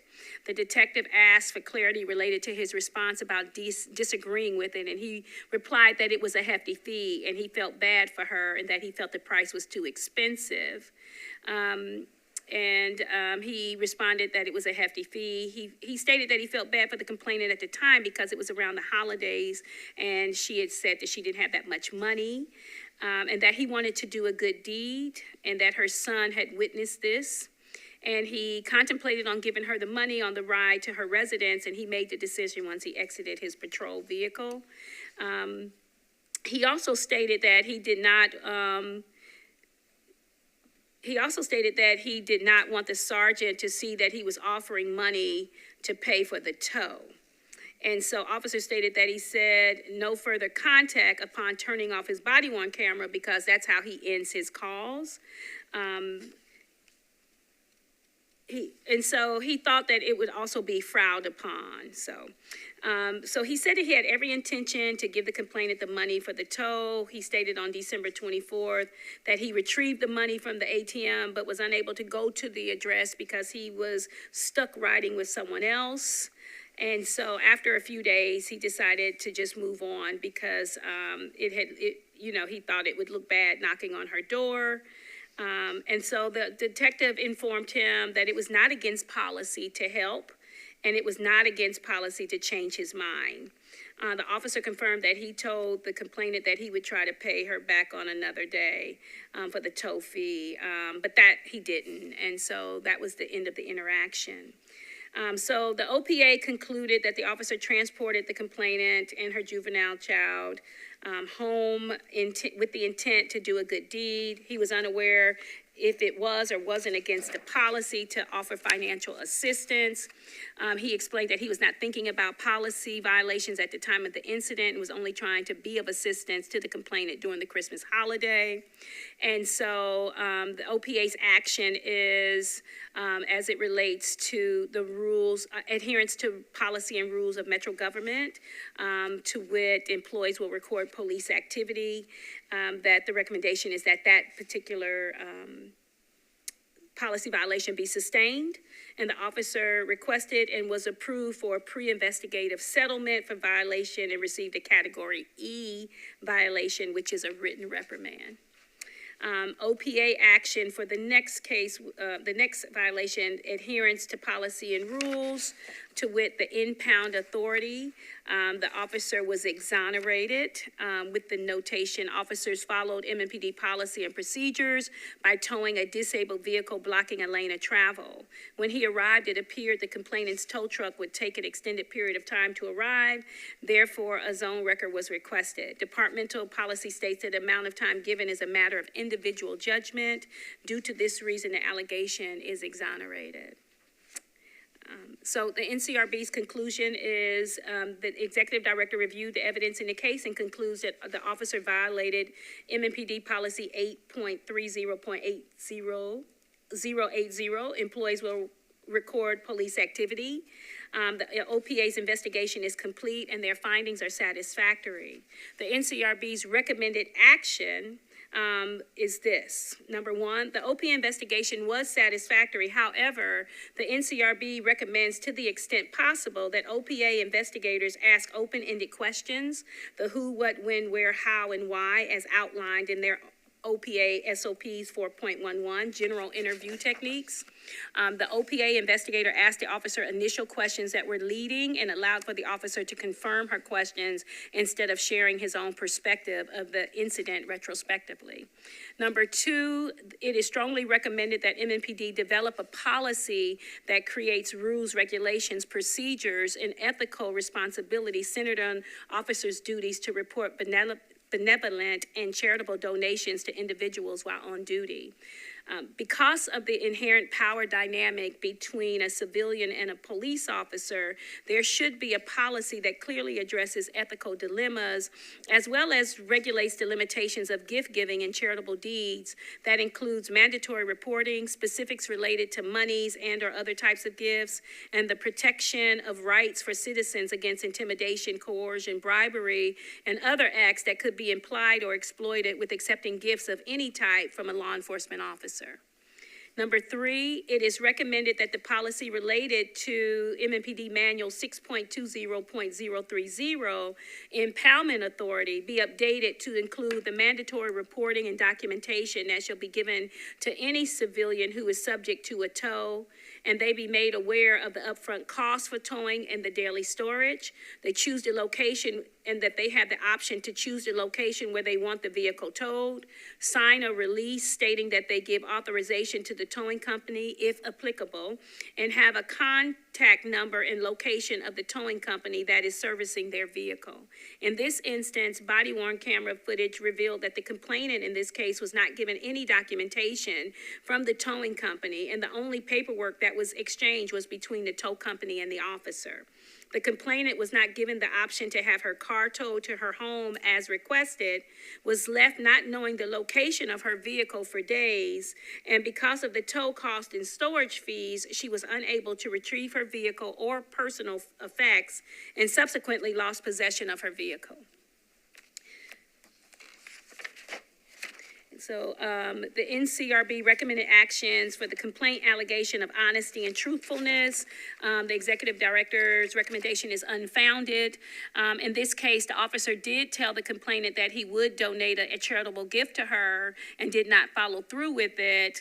And he was not in violation of MMPD policy because there isn't a policy that specifically addresses donations or charitable giving. It is strongly recommended that MMPD develop a policy that addresses donations and charitable gifts, charitable gift giving by law enforcement officers. That concludes NCRB CC 2024-001. I'll take any questions. Okay, are there any comments from the board members? Heather? I don't have this one in my packet. I don't know if I somehow didn't get it, but I have a question about the findings of the internal investigation. Did they find that this officer was in violation of a policy turning off his body cam to conceal a potential policy violation? Was that one of the findings, though? I would like, I don't Okay, have yes, this so documentation. Let me give, can you pass this to her? Can you give her that case?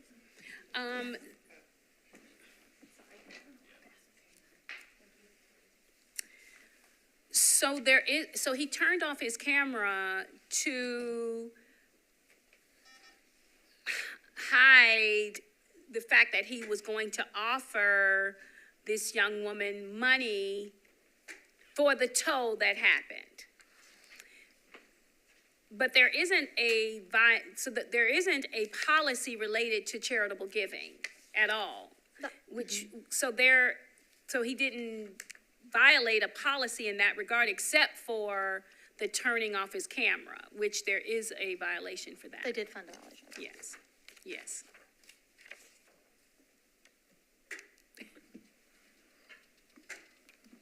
Comment from any other board members? Ms. Brown? What about a policy about honesty? I mean, he flat lied to her. Correct. So that's what, we have that in here but the policy reads, let me just be clear, because I went over that as I struggled to figure out this case. One of the things about the dishonesty policy, the dishonesty policy is really related strictly to material evidence, so it didn't really fit the criteria here. So it says honesty, the honesty and truthfulness policy, which is MMPD Manual 4.20.040, personal behavior H, honesty and truthfulness. It says employees shall be honest and truthful. Okay. Okay, truthfulness shall apply when an employee knowingly or intentionally makes a materially false statement. A statement is material when irrespective of its admissibility under the rules of evidence. It could have affected the course or outcome of the investigation, an official proceeding, or any inquiry regarding employment or job-related duties or responsibilities. Well, I mean, the lady may well have had a right to have a legal proceedings against him, so it seems to me to be clearly material. And, I mean, you've also got the failure to carry out duties to notify the lady of where the car was. And this just strikes me as wrong from every way of looking at it. And OPA basically said, okay, don't do it again. And I think, frankly, our recommendation should be that we ask the chief of police to review this officer's conduct in general. Because this just is fundamentally wrong. And for a police officer just to, he shouldn't have made the offer in the first place, but having made it, should have kept his word. And I think that we ought to recommend that the chief of police review this officer's conduct. We can't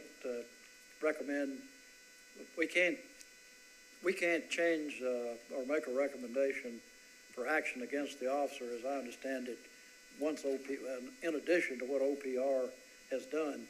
But the chief of police has some authority there, and I would amend the report to state that we recommend that the Chief Drake review this situation in its entirety. So you're making a motion to review it? To amend the report? Correct. Okay, is there a second? I'll second that. Okay, we have a second. All in favor, say aye. Unready. Unready? What's your unready? This is the same notes that we reviewed the earlier complaint regarding his interaction with the person who had weapons in his truck. No, these are different officers. These are different officers. Yeah, these are different officers. All right. I want to add to this, because I was really concerned about this particular case as it related to the towing, because if you watch the body worn camera, you see that this keeps coming up, where there's and to be honest with you, we've had multiple cases related to this towing issue. And so I asked one of my research staff members to pull the contract for the towing with Metro Police Department, because as I watched these videos and went back and thought about the others, it always boils down to this cost. And so when I read this contract with the towing company, it says the pricing for a sedan, the pricing for Group 1, which is light vehicles, the general purpose is sedans, pickups, station wagons. Those are under the title as a light vehicle. The light vehicle pricing for item number 1, towing and transporting, the charge per service call as specified, the unit of measure is a per service call, is $100. And so she was charged $247. And then she wasn't given any information based on her own testimony when she contacted the recorded interview. Is she didn't know where her vehicle was for days. She had to hunt it down. I watched where she wasn't given any type of notification where her vehicle was. The tow company, although I was told by Commander Lara that it's the tow company's responsibility to deal with the persons on the scene or whatever, that wasn't what transpired in the body-worn camera. What transpired was that the man came to pick her vehicle up, and his interaction was only with the officer. The documentation was exchanged between those two parties, and she was left not knowing where her vehicle was. She expressed that now the officer had put her in a predicament that she was having to pay this $247 on the front end for the tow, but since her will was dislodged, that she was going to then have to have the vehicle towed from the tow lot. So she was going to incur 2 fees for towing, and then of course the storage. And she had asked them to have the vehicle towed to her home, and the tow provider said it'd be the same cost. But they didn't do that either. So, I think that there was a lack of communication. I think that this needs to be regulated a lot more, the pricing for tows. And I think that we need to strengthen this policy related to impoundment of vehicles. And that's included in your recommendation? Yes, sir. Hey, Board Member Brown, you have a question? I'm not sure what I see in the recommendation, anything about that. Okay. In the Bring it back up to the recommendation, if you would. That's on page 9. It's number 3.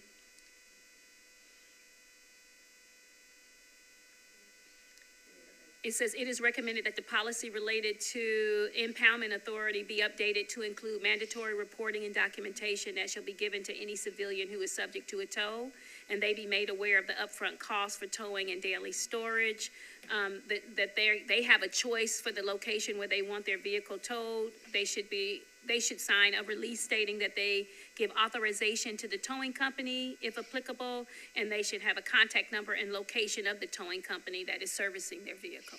Okay, let's see the last page, if you would.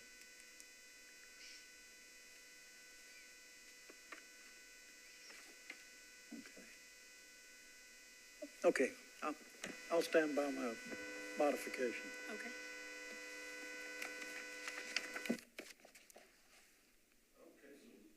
Let me understand then the motion. the motion was, would you repeat the motion? Was to request that Chief Drake thoroughly review the conduct of this officer. So that's a point 4 then.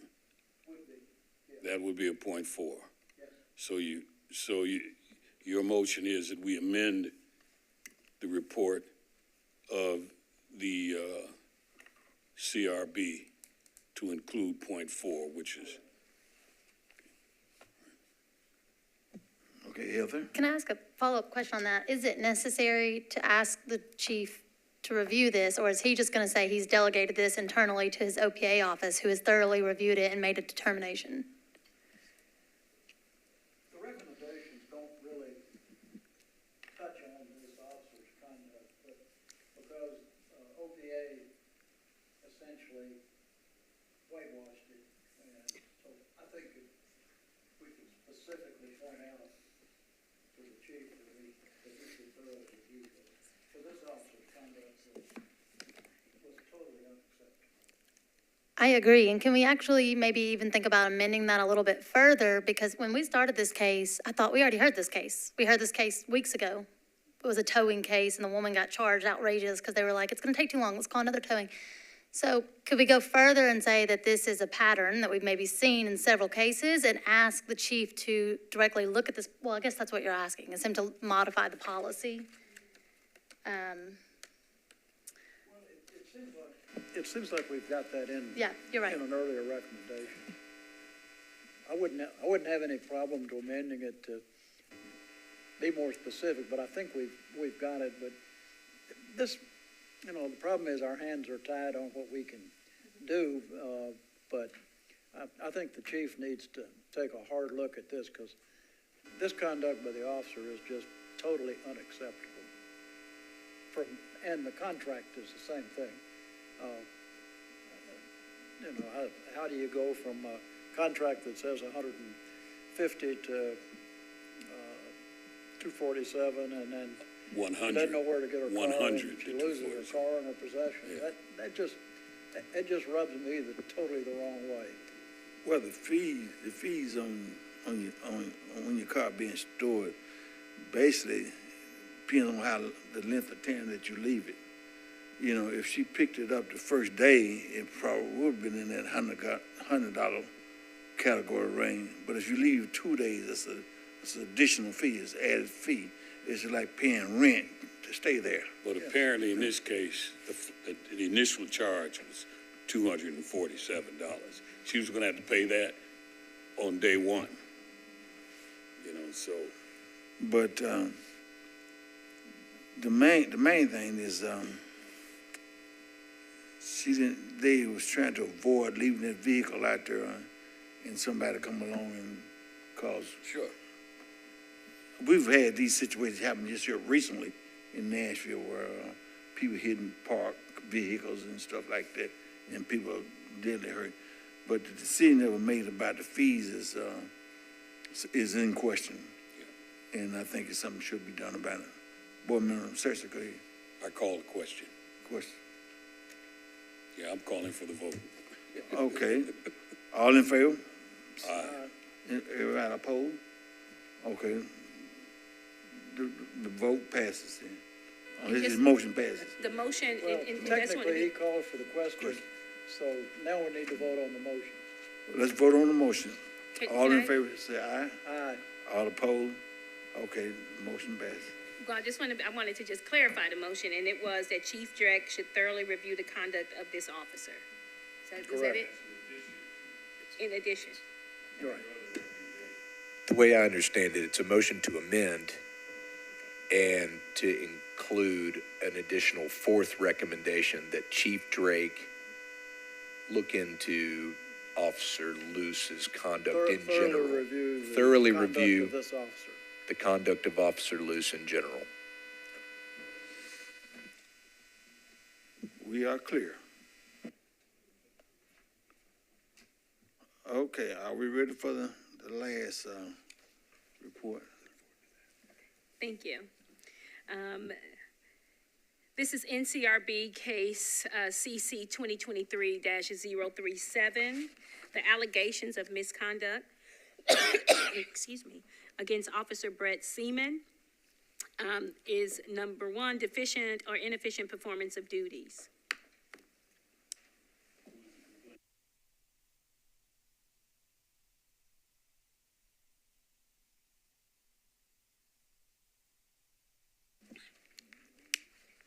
Is it up there? Okay. I don't know what happened.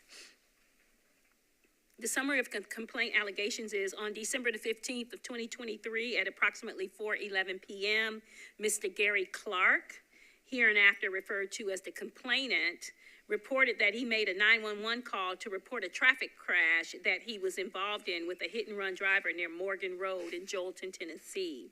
He stated that he was driving a semi-truck and it was struck by a white Chevrolet pickup truck that was traveling at a high rate of speed. The driver of the pickup truck failed to stop after the accident, but was later found disabled with the owner a short distance from the accident location. Officer Brett Seaman, hereinafter referred to as Officer 1, was dispatched to the call and arrived on the scene where the purported hit-and-run driver was disabled at approximately 4:45 p.m. The complainant stated that Officer 1 never made it to his location to take his statement, or to file a crash report or check on his well-being. He stated that he contacted dispatch multiple times after that, and finally, because he was experiencing chest pains, EMTs arrived and rendered aid. The complainant asserts that Officer 1 was deficient in the performance of his duties by not coming to his location to file a report, not assisting him with his injury, not checking for the identification of the driver involved in a hit and run, and by not following police policy related to traffic accidents and investigations. The policy violation here is for the deficient and inefficient in performance of duties. I reviewed all the evidence, body-worn camera footage, the ECC CAD reports and history, the recorded interviews of the officer as well as the traffic investigator that for hit and runs. There was some other external evidence from a Ring camera. I was able to review that as well. So this case involves a semi-truck. It does not have the trailer attached. This is the vehicle part of the semi-truck, the tractor, and not the trailer. So Officer 1, when Officer 1 pulls up, he was dispatched to the scene, and when he's dispatched to the scene, he arrives at where the hit-and-run driver is instead of the semi-truck driver. And so he inquires if the crash parties had exchanged information, and the suspect driver agreed in the affirmative that they had, although the information was not truthful and was not verified by Officer 1. The suspect driver the suspect driver vehicle had significant damage to the front left side, which made the vehicle undrivable. The Officer 1 did not ask the driver for his driver's license, for any other identification, nor any insurance or vehicle registration information. Officer 1 allowed the hit-and-run driver to load the vehicle on a trailer driven by an unknown person and did not run either vehicle in arms to determine the identity of the parties. Officer 1 failed to seek out the complainant to take his statement, failed to file an accident report account of the complainant's injury, and investigate the crash. Officer 1 did not control the traffic in and around the crash site, which made it difficult and dangerous for motorists passing through the scene. And the officer from the hit-and-run traffic investigations made contact with the complainant and completed the investigation of the crash, which led to the identification of the hit-and-run suspect, obtained a warrant for his arrest for multiple charges. The OPA's investigative findings was such that the complainant was involved in a vehicle crash with a white pickup truck.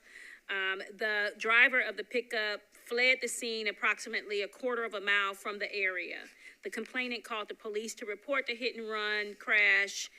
Officer 1 was dispatched to the call, and the service arrived to find the disabled truck being loaded onto a private trailer. It had significant damage to the front left side. The body-worn camera revealed the damage was severe enough to disable the vehicle. I think one of the wheels was off. Officer 1 stayed with the vehicle, did not identify the driver, nor complete a traffic crash investigation or any type of incident report. And the Officer 1 allowed the driver to leave the scene before checking back in for service. According to the OPA's investigation, the complainant witnessed a police car arrive at the suspect vehicle but did not come to his location to discuss the crash. The complainant contacted 911 again, and another officer responded to his location, which was his home address at this time, and completed a hit-and-run traffic crash report at the time. The body-worn camera revealed that Officer 1 failed to conduct a preliminary investigation and complete a crash report. The hit-and-run investigator was able to identify the suspect driver after his investigation and obtain warrants for the suspect driver's arrest. The NCRB's review showed that the same thing that I just mentioned, that a white pickup truck was speeding down the road from the Ring camera. I was able to see the vehicle speeding right after the incident with flames coming from underneath it. Officer 1, when he shows up, he inquires of the suspect driver if he had exchanged information with the other driver, and the suspect driver acknowledged untruthfully that he had. Officer 1 stayed on the scene while the suspect driver and an unknown person loaded the disabled vehicle onto a trailer. Officer did not collect any information from the driver. The body-worn camera shows the Officer 1 speaking to the suspect driver and the unknown person on multiple occasions, but nothing substantive was shared. The complainant, according to the CAD report, made a second call at 5:15 because he observed the officer and the suspect driver leave the scene with the disabled vehicle, and that the officer did not drive a quarter of a mile to speak to him about the incident. The complainant reported to the dispatcher that he needed an officer to come back to the scene and to complete a crash report. The complainant contacted dispatch a third time at 5:53. He contacted the dispatch an additional time at 6:41 p.m. For assistance, and then finally another officer arrived at 6:57 p.m. To do the crash report. That officer ran the license plate for the vehicle of the white truck, and the tag came back, and it belonged to a black Ford, not a white pickup truck. And so the case was assigned to Officer Covert, who is assigned to the Traffic Division's Hit and Run unit as a traffic investigator. He was able to develop a possible suspect. The complainant completed a photo lineup on January 1st, 2024. Investigator Covert was able to obtain warrants for the suspect for leaving the scene of a personal injury accident, driving while revoked, and insurance evidence compliance. All right, OPA's conclusion, violation number 1, officer's recorded interview. He admitted to not conducting a preliminary investigation and traffic crash report because he admitted that this was his first hit and run crash investigation. Due to the officer's lack of experience, the incident appeared to be a lack of training and or guidance from a supervisor. There isn't any documented pattern or practice to deem his actions deficient or inefficient. Violation number 2, during Officer 1's recorded interview, he admitted to not conducting a preliminary investigation and traffic crash report. Officer 1's body-worn camera also supports this conclusion. And then violation number 3, the officer admitted to not conducting the investigation. Violation number 1, MMPD 4.20.050, official obligations, F, deficient or inefficient performance of duties. The recommendation from OPA is that is not sustained.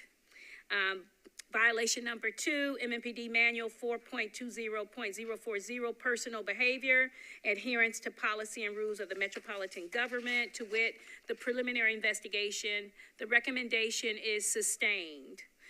Violation number 3, it is 4.20.040, adherence to policy and rules of the Metropolitan government, to wit, The traffic crash documentation, that is also sustained.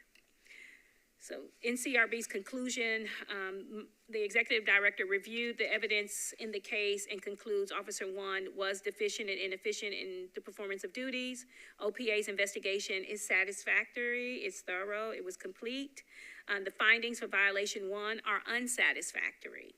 The traffic investigator, Officer Curva, did a thorough and outstanding job identifying the suspect driver and following up with appropriate actions. OPA's investigator followed the policy guidelines when making his recommendations. So the NCRB's recommended actions are slightly different. So the MMPD Manual 4.20050, deficient and inefficient performance of duties, is there is a long paragraph, if you notice on this up on the monitor, in this particular policy, it goes deep into the OPA's investigator decided that the officer did not have a pattern or practice of this kind of behavior because this was his first hit and run crash investigation. However, the policy doesn't specifically state that.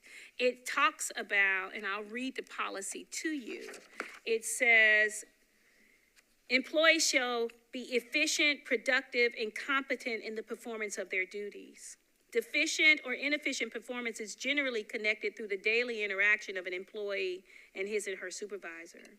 Such actions may include guidance, training, and a formal or informal counseling. However, those occasions that represent a documented pattern of deficient or inefficient performance or a significant occurrence that has not been previously addressed or documented may be grounds for corrective disciplinary action.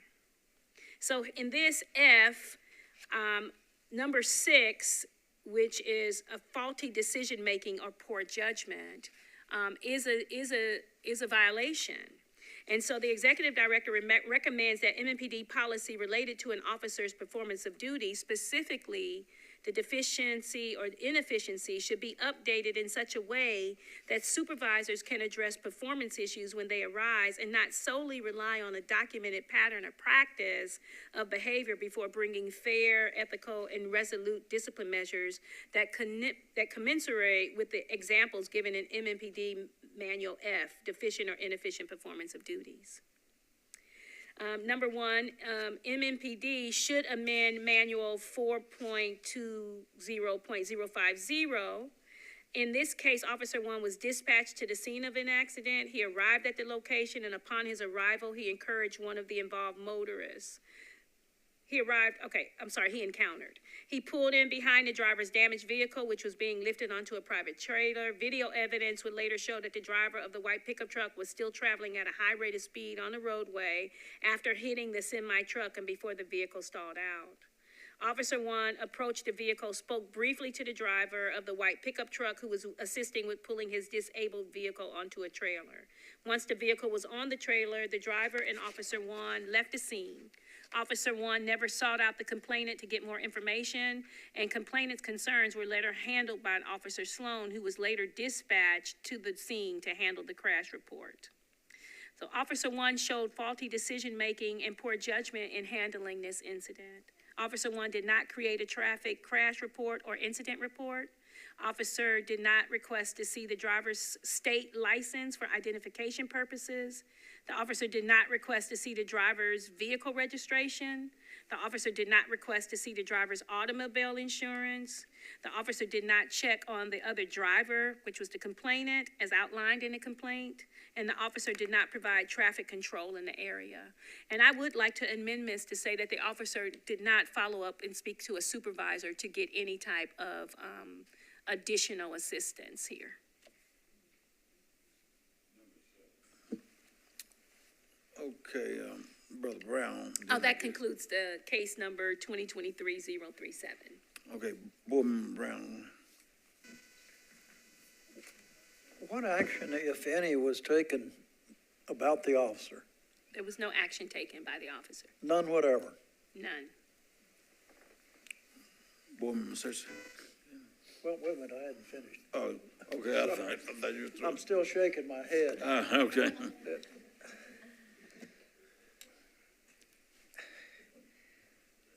I mean, to quote a well-known judge here, this officer had to be a puddinhead.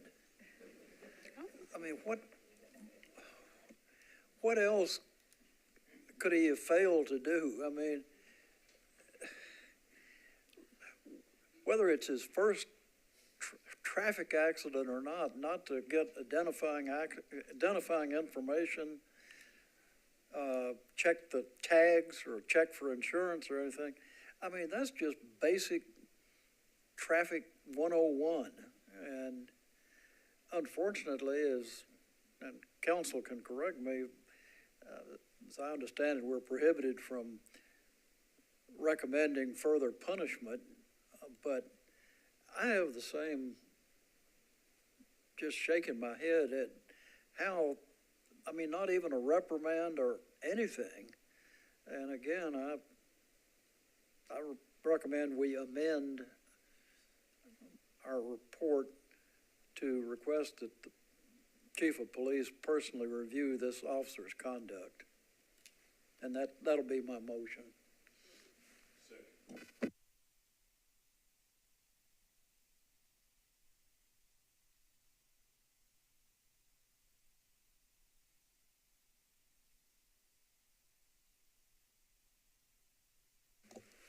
So procedurally, I think we have a recommended additional point that the CEO just recommended to add a bullet point 7.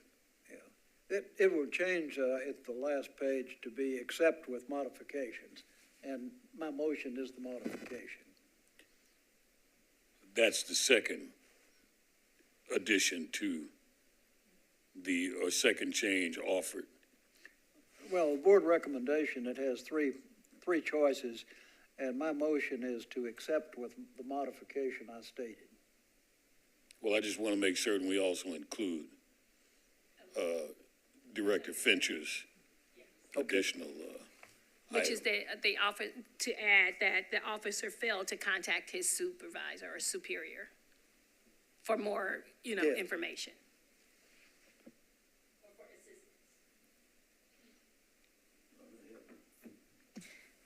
I have a question about this policy, and I know it's getting late and I'm getting tired, so I'm not sure if my mind's just not working, but under deficient or inefficient performance of duties, those occasions that represent a documented pattern of deficient or inefficient performance or a significant occurrence that has not been previously addressed. Is this not a significant occurrence of, number one, demonstrated inefficiency, negligence, or incompetence?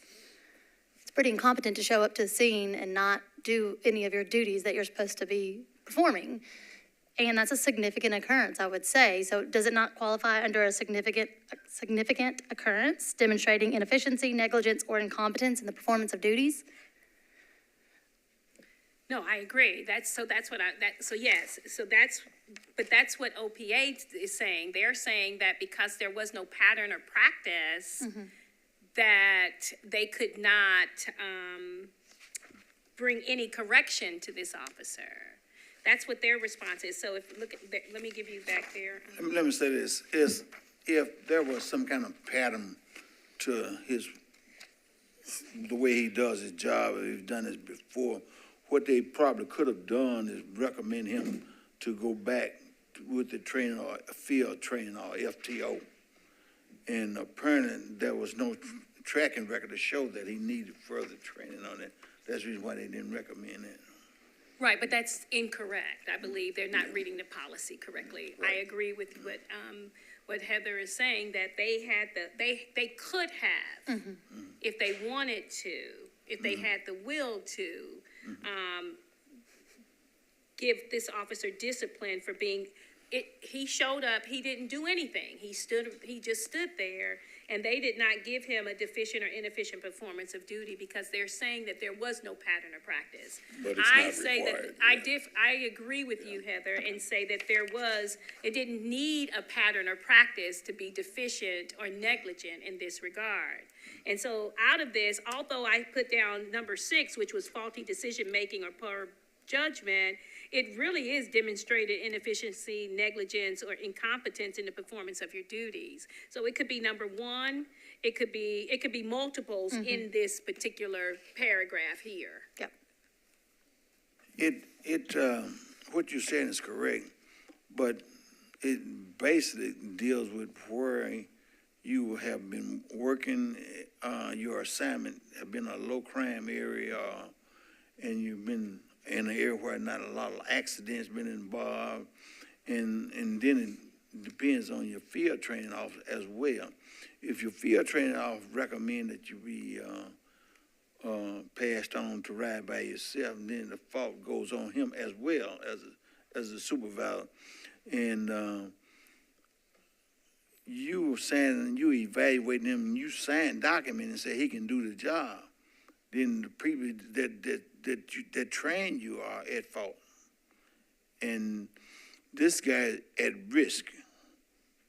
And therefore, there should be some kind of training should be done. Right, and he didn't make an attempt to contact the supervisor to get any assistance at all.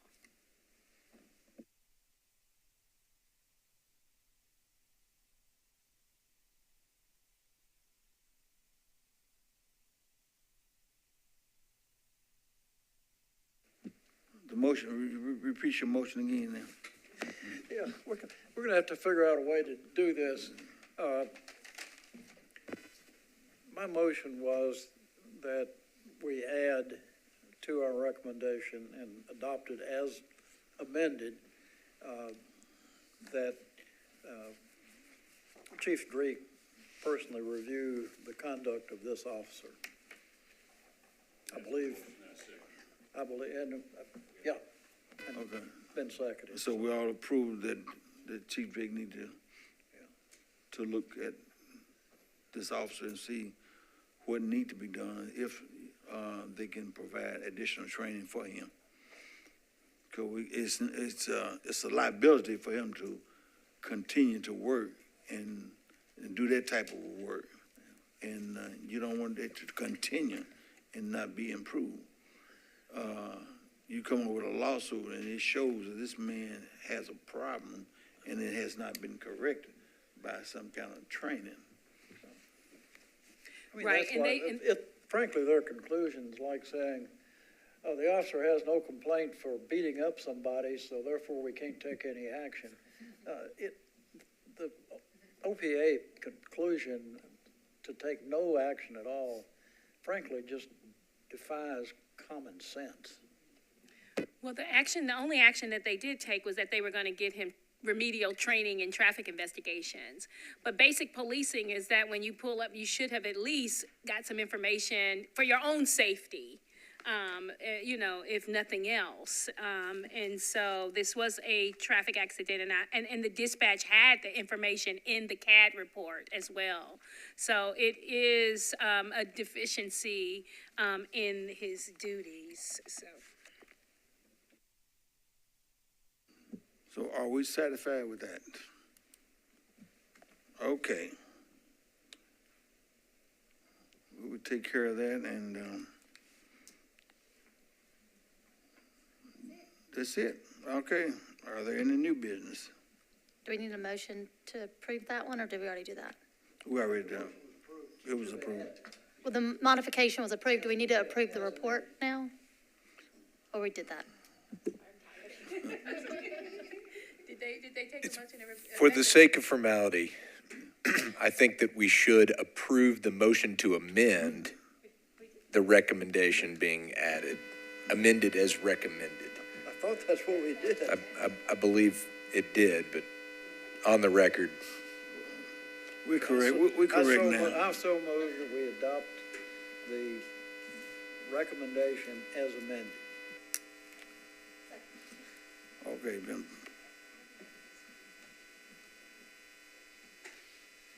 Okay, it said motion been properly second. Everybody in favor say aye. Aye. Anybody opposed? Okay.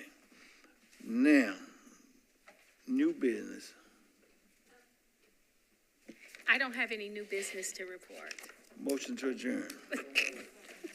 There's been a motion to adjourn and properly second. Thank you all for taking out your good time and helping out with the, We thank you, Mr. Holloway. I appreciate it.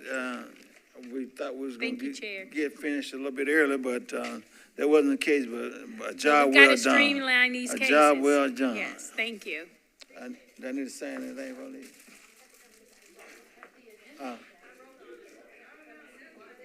I'll be at the bank Tuesday, tomorrow. Okay.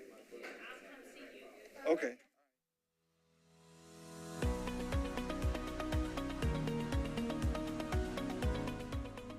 This has been a service of the Metro Nashville Network. If you would like to see this presentation again, or for more information on this and other programs, visit nashville.gov.